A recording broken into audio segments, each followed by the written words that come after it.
Okay, so we're going to go through playtime for Yoga for Integrity, and playtime is a headstand. And a headstand is fantastic for honoring integrity in your body, mostly because of alignment. And if you don't have correct alignment in a headstand, then you won't be able to do a headstand. Also, you can't cheat a headstand. You can't jump into a headstand. You have to take your time, you have to follow your breath, and again, you have to honor what you're working with. So I'm going to show you a couple techniques to getting into a headstand. Headstand is not something that you do the first time you try it. It took me a long time, lots and lots of practice, like countless hours of practice. But these are the things that I know that helped me, and so I'm going to give them to you, and you can follow this video as many times as you like. Also, if the weather's nice, you could go out onto your lawn and use your grass, which is fantastic for comfort on the head. Running your fingers through the grass and holding on to it really helps as well, but I'm going to show you in the space that we're using right now. I do recommend using a mat or something soft for your head. However, I absolutely do not recommend putting your head on a block. If you roll your neck off of that block and your head has quite a far way to go to get to the ground, you can do a lot of damage in the neck. So please always think safety first, especially for headstands, any sort of inverted poses.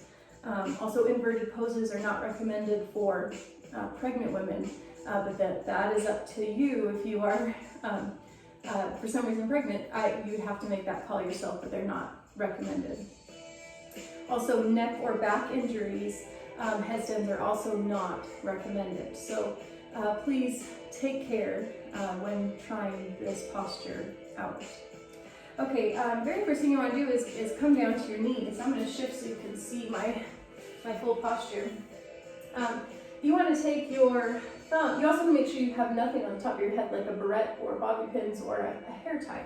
But you want to take your thumb right onto the tip of your nose, and then draw your middle finger all the way back to wherever it goes, and then kind of tap right there. That's the top of your head that you want to be on. So tap on it, wake it up. Literally, this is part of the process. It will feel like a ton of weight on your skull, but your skull can actually handle it. It's not going to crack under pressure. So tap on it, wake up the nerve endings. Tell it that you're going to be putting some weight on it. Now, quite simply, just bring your hands down in front of you. We're going to roll some weight around on the top of our heads, lifting our hips kind of up into the air. So take your head down, find that spot you just tapped on, and kind of just roll very gently, side to side, front and back, possibly in a circle. And again, tell your head you're going to put weight on it. And come on back up. Now, in order to achieve a headstand, like I said, you have to have true alignment. And that really happens between the hips and the shoulders. Now, if you're not stacking your hips over your shoulders, your weight is either too far back or too far forward. Therefore, if you're too far back, if you've jumped into it, your legs are going to go up and over into like a terrible back bend. And if your hips are too far away from your shoulders this way, you'll never get your feet up into the air. So we're going to practice just getting our hips over our shoulders with a simple pike. Now again, this is going to feel like quite a bit of weight into your neck and head, but you should be able to withstand it as long as you have a healthy neck and spine. Again, always take caution. Hands you want to be wide. Your hands want to grip almost like feet on the ground. Our feet really are responsible for quite a bit of our balance, keeping us from falling over. You want to think of the hands in the same way. They're going to shift and take weight as needed. And that's how I teach a handstand with this boxed position. Lots of yogis will teach it on the forearms with the hands behind the head. I prefer this method. It just works for me better. So take your hands out a little bit wider than your shoulders. Now you're going to shift back onto that top of your head, boxing and bending in the elbows. Weight is again kind of right where you found it, where you want that weight to be. Now you're simply going to tuck your toes under and lift your hips up into the air. Now right now, my hips are definitely not aligned over my shoulders, but I do feel weight in my head. To get my hips over my shoulders, I'm going to walk my feet in and lift my hips up to the ceiling. Now I really feel weight. Again, I'm using my hands, my arms, my neck, my spine, and I'm lifting and hiking in the hips. Go ahead and come down. The other thing you're going to feel happening is your core has to engage and it has to pull in and up in order for you to get those hips above your shoulders. That right there is work and is a challenge, and if that's the step that you get to, that's fantastic. Let's try that again. Fingertips are open wide, bend and box in the elbows, drop your head to the floor. Tuck your toes under, lift your hips and walk them towards your shoulders. Now you may feel like you have the tendency to fall backwards. That's actually a good thing. Engage the core and go ahead and drop back down. Okay, our next step is to get our feet up and off the ground, but not above our heads yet. I'm going to encourage you to get your knees rested on your elbows. This is why I like to use the box method, because it helps us get the feet up off the ground while placing weight onto the elbows. So, if your hips are not above your shoulders, you won't be able to get your feet off the ground. So if you have to still continue to work on getting those hips up, continue that process. Okay, go back the same way. Hike your hips, walk them in. Now open your feet up kind of as wide as your shoulders and your elbows.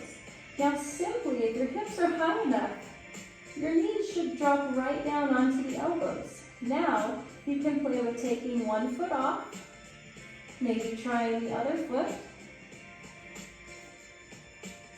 and possibly trying both. If your weight is aligned right, this should be effortless and you should be able to stay here for quite a while. Thinking about your core, and again the weight shifting in your hands. When you're ready, come on down. Okay, I have a wall behind me, and if you have a wall somewhere near you, we can try the next step, because having a wall is a fantastic step. I'm going to scoot my mat out a little bit so I know that I have room. Hopefully you can see everything happening.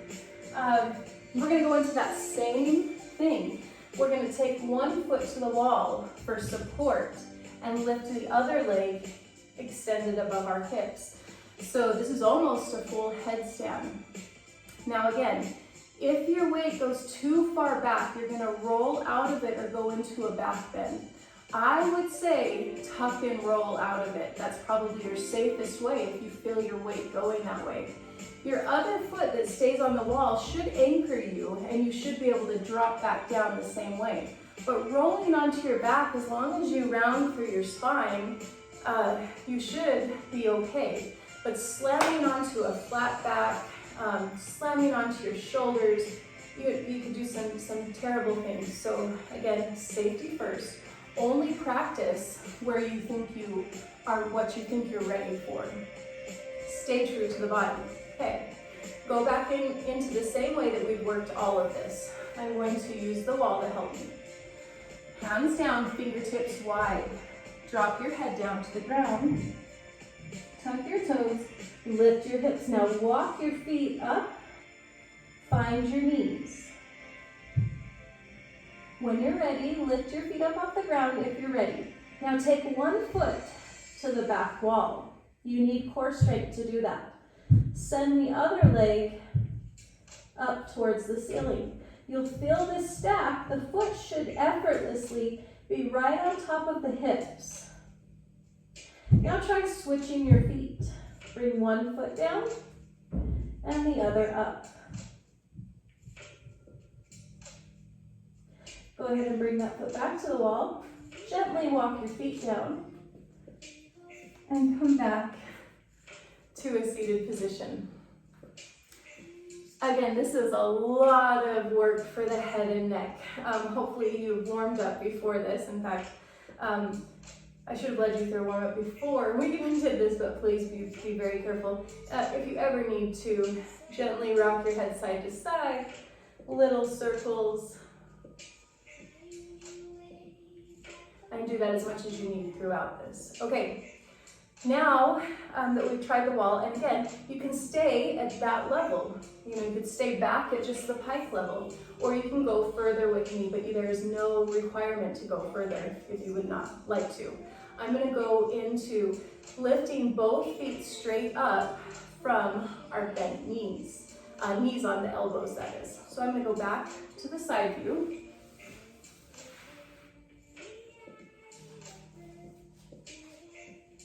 Going back through it the same way we've gone through it the whole time.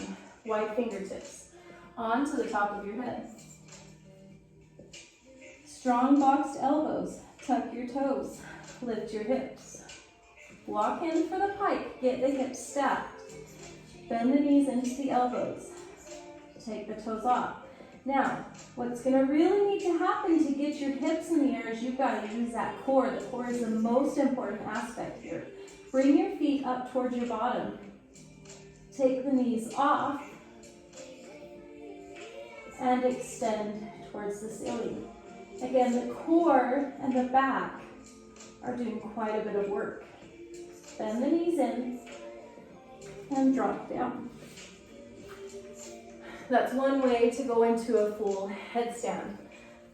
For me, that's one of the easiest ways to go into a full headstand. You can go from a pike, so skipping the knees altogether. I'm not always successful with that, but I'd like to try and show you. I may completely fail at doing that. And the reason is because the core strength required for that is out of control. It's quite a bit. Sometimes I do it and sometimes I don't. And sometimes I roll out of it.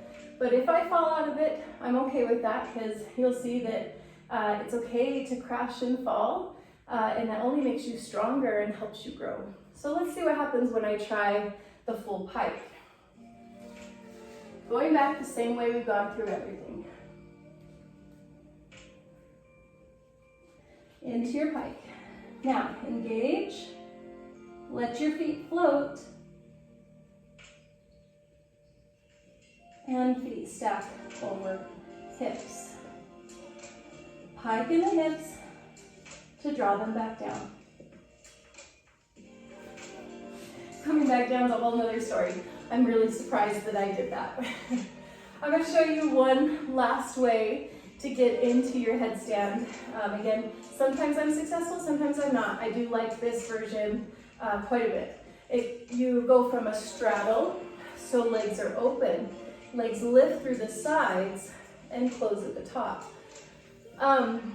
This way, the core strength is kind of taken out of it just slightly, and more of the work goes into the legs and the back. I'm stronger in my legs and back. So let me see if I can attempt this. I'm going to face my back towards this, head towards you, and let's see what happens as we try this. So I go into it the same way as we've been doing. Pike.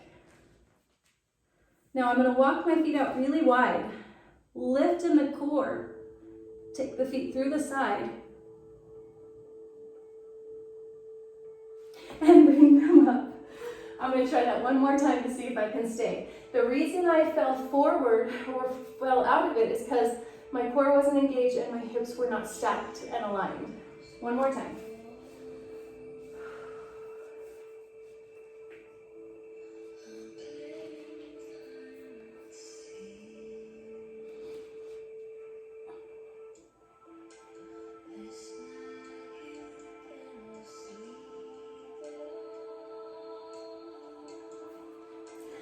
That one was slightly more successful.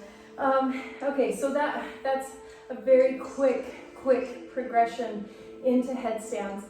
And there's so much more work you can do. Again, before you start, maybe roll the head of the neck around. You should have done the integrity set before this, as well as the integrity flow before you go into playtime. And I'll make a note of that. But stop at any level and continue to practice at that level. Day by day, you'll shift up a level until you're getting into a headstand. The wall can be your best friend. Using the wall behind you just to help give you that support is fantastic. Having a friend or a family member help support your back and your core, helping lift your legs can really be helpful through the process. But no shame in staying at those first levels until you progress. And again, number one importance is stacking that alignment. Hips over shoulders, toes over hips, head aligned with the spine. And you should be successful with time with that. I hope you enjoyed trying headstands with me. Take your time, safety first. Thank you.